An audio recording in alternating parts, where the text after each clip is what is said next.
So this, and I will quote myself here, if I may, from an essay I wrote on the subject. This represented a totally new way of linking the artist's inner life to his work.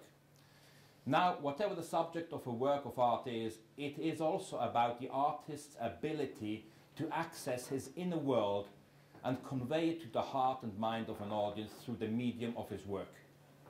Although Vernon never expressed it in that fashion, I think this is one way to explain the nature of the change he made.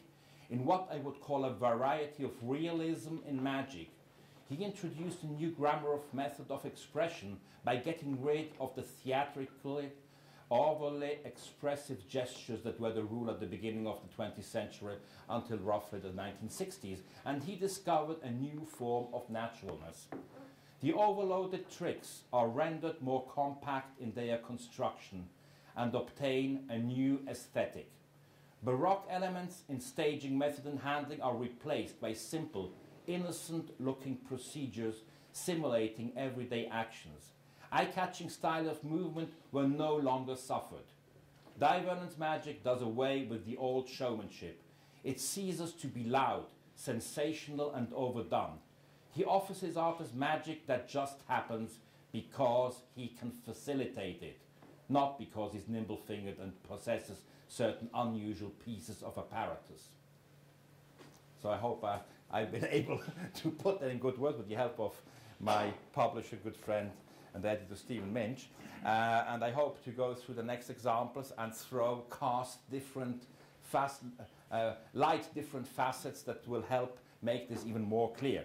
Now to do that, big artists, when they explore a subject, now if you go to Barcelona, you go to the Picasso Museum, there is a room where it's a very famous painting of Picasso. The whole room is made up of sketches and studies of that ultimately end in that big famous picture which has been exposed in museums, and you need to find, you say, wow, that took him years of work until he got to that. And that's something Vernon was interested in.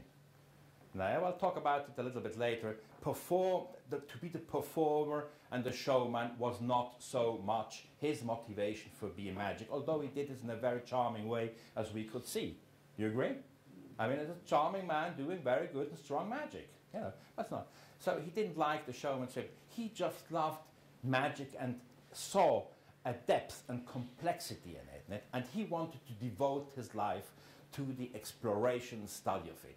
That was Vernon's major motivation, you know.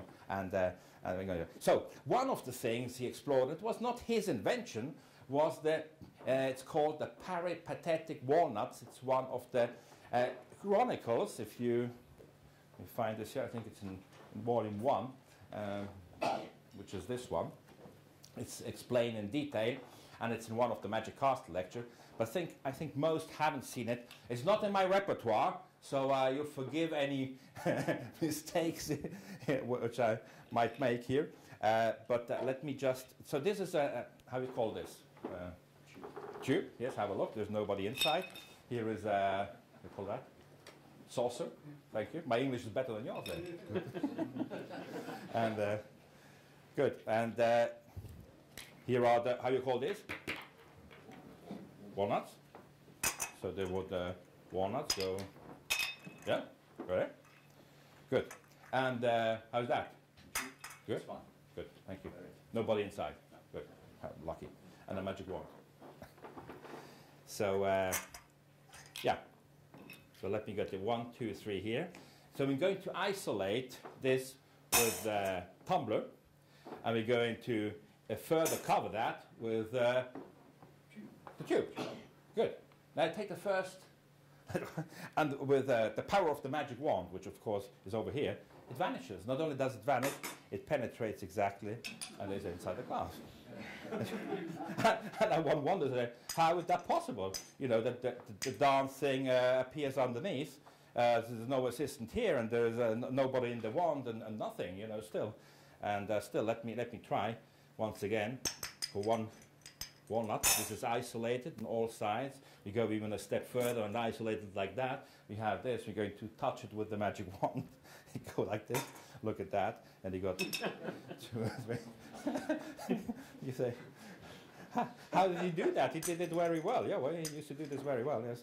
So it's, again, we're going to cover that up. I'm going to put this on top, and the one, we're going to touch it again, go like this, and look at that, and there you are.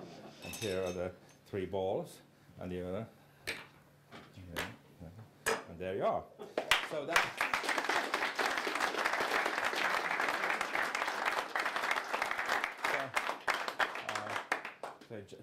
I didn't perform that, I just demonstrated it. It's a big performance with demonstrations of performance.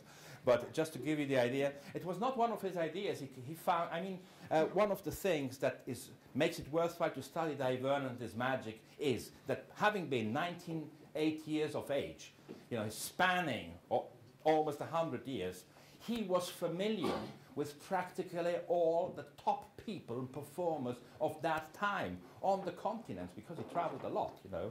And it was a time, at least until the 1950s, where you could have read all important magic books. Nowadays it's almost impossible, and they put the magazines together. But at that time, so he was very well informed. Everything he could lay hand on, he got that, he studied that, and he understood that. And he understood it with the talent of the genius, you know, which is like a magnifying glass under the sun. You know, another person would read the same information and it would have another effect than when if a genius reads a piece of information. So, and so we read that, very unknown, and he made it known. He did that a lot in his lectures. Now, who does not know how, I'm sure a few will know that, but who does not know? Just show of hands. Oh, good, interesting, good. So, well, you can read it in the book. I just briefly say, to show you how ingenious the method is, it relies on 2 things. First of all, on a bottomless glass, and second, on a walnut, which is made of rubber, so you don't hear when it lands on the thing and goes through, right?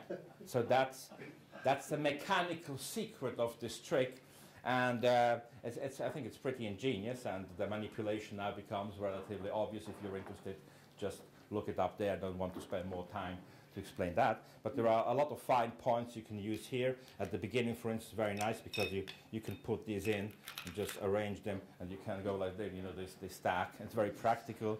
You have everything together, you get them out, and you can start. So it's, I think as it is, it's good for us magicians because it's novel. For a lay audience, I think it's not good enough. I think, but it can, you know, it can get better. I think nobody has yet tackled that, as far as I know, but you can get loads. You know, I mean, you can get the thing with the vanishing glass, with the newspaper, you can combine that. You can get a very interesting load into here. You know, I think you could make it lacks a finish, the routine lacks a finish, definitely. But the method in between is absolutely brilliant, you know, and yeah. So this was the peripatetic walnuts, he called that, okay? It was there.